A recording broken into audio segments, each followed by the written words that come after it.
This marks the 11th part of this manhwa. If you haven't viewed the previous parts, you can access it by clicking the I button located above, or the link is provided in description. Let's begin our recap video for today's manhwa.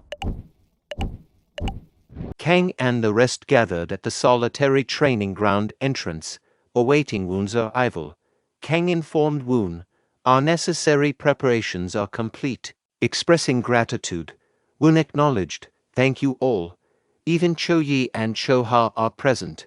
Adding to the conversation, Cho-ha stated, "With Dr. Dong assistance, we've created grainless diet pills for Young-seo's growth.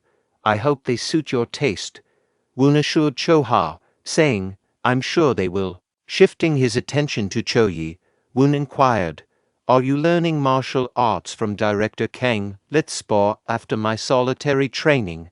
Cho-yi agreed, saying understood. Turning to Jaeong-yoon, Woon assigned tasks, one for the Violet Light group leader, and one for you.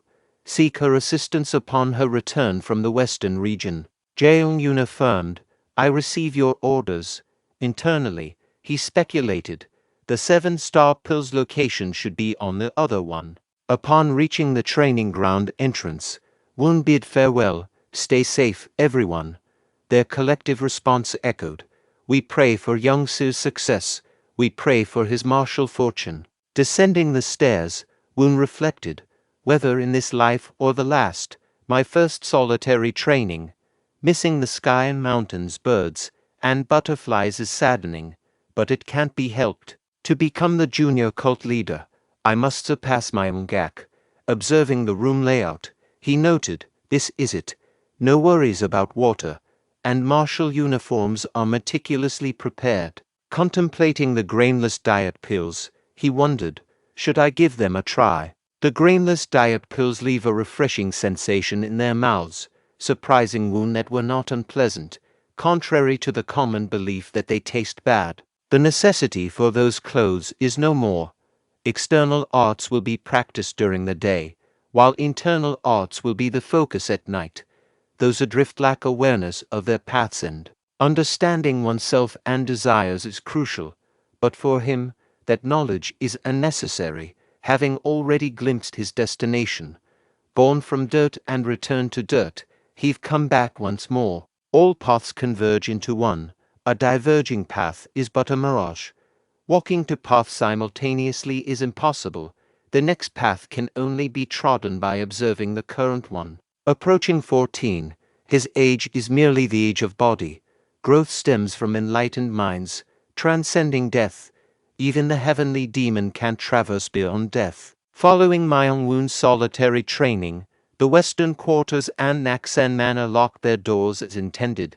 Kang Ha-won, using Naksan Manor's earnings, trained martial artists. Coaching them, Kang emphasized, precise movement is crucial in form training. Again, from the beginning, martial artists responded, "Yes, sir." Naksan Manor's bodyguard warriors concentrated on training under Jaeong-yoon. Kwon Hyeom instructed Jong-yong's, "Do it properly." Jong-yong's retorted, "Shut up, idiot." In the Wu family village, Myeong-woon's ink sword was completed. Kang relieved and said to Kim Seok, "Finally."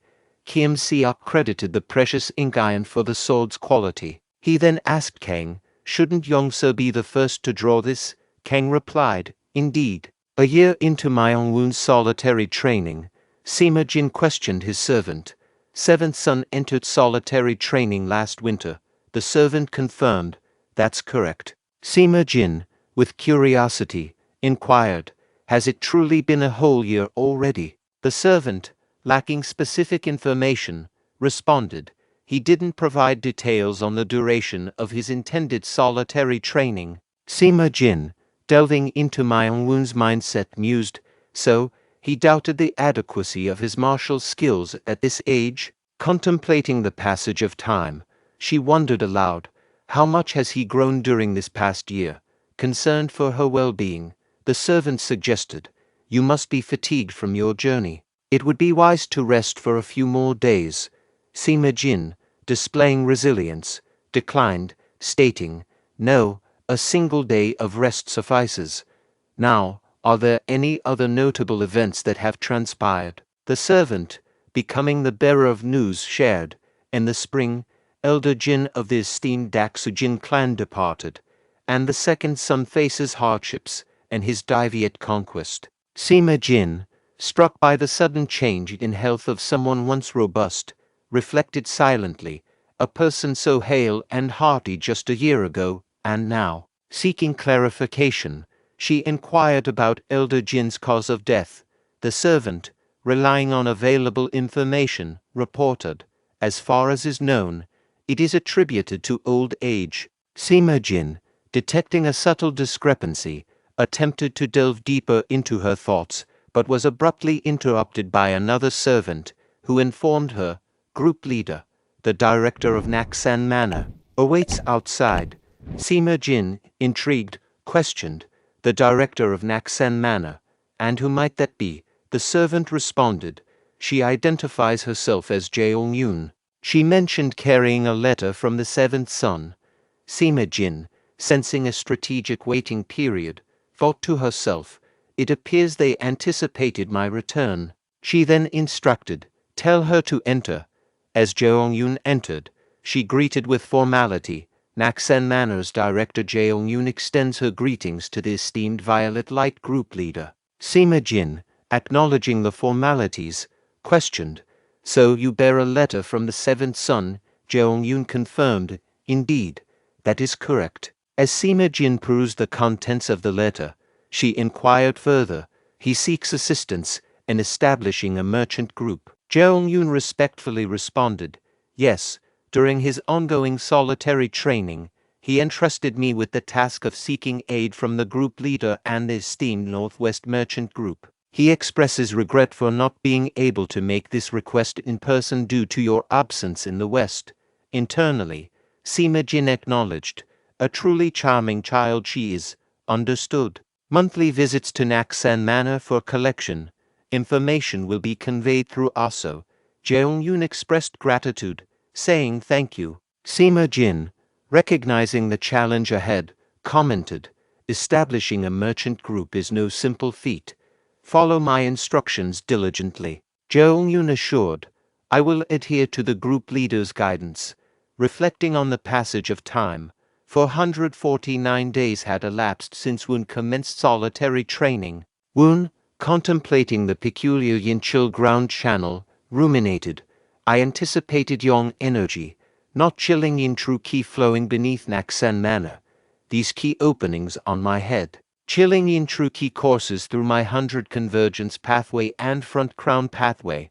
To avoid key deviation, I must skillfully combine it with yang strength and true ki. Perhaps using yang energy with one hand and yin energy with the other is achievable. If the vertical alignment proves challenging, should I attempt a division into left and right? Could this lead to key deviation? With a resounding cry, he lost consciousness. Upon awakening, he pondered, where am I? A woman bent over him, reminiscent of his mother, and behind her, someone wielding a sword ended her life. Recalling the pain he thought he had left behind, he mused, why do these suppressed emotions resurface in my second life? How should I navigate this new existence? Suppress the rage, quell the hatred. No, eradicate the mind demon of solitude. Embrace utter emptiness. In the outskirts of Yunnan province simultaneously, the recently appointed patriarch of the Daksujin clan, Jin Baekcheong, addressed Myeonggak, noting his retreat due to pressure from the combined forces of the Hu tribe and Daviate. Myeonggak questioned if Jin Baekcheong had journeyed there solely for confirmation. Inquiring if Myeonggak was angered, Jin Baekcheong, in response, asked if laughter would be more appropriate. Expressing concern about rumors of the eldest son assuming the role of junior cult leader, Jin Baekcheong asserted that the Daksujin clan might be compelled to disassociate if the situation persisted. Myeonggak questioned if Jin Baekcheong was issuing a threat, and Jin Baekcheong, in turn, asked if Myeonggak still failed to comprehend how he found himself in that predicament. Myeonggak attributed it to his older brother's unforeseen actions. Encouraging Myeonggak to compose himself, Jin Baekjeong stressed the significance of understanding the reasons for one's defeat. He advised Myeonggak to hone his martial skills, fortify his forces, and achieve success on the battlefield. Myeonggak, seeking clarity, asked what more could be done, prompting Jin Baekjeong to inquire if Myeonggak would follow through if given instructions. Myeonggak proclaimed his willingness to do anything as long as he could ascend to the highest position. Several days later, in the morning rain, Jin Baekjeong walked along a challenging path, suggesting he was nearing his destination. Spotting a person atop a stone pillar, he hurried towards him, exclaiming that it had been a while. The individual responded, indicating they had been awaiting his arrival. Jin Baekjeong proposed going to meet the great cult leader,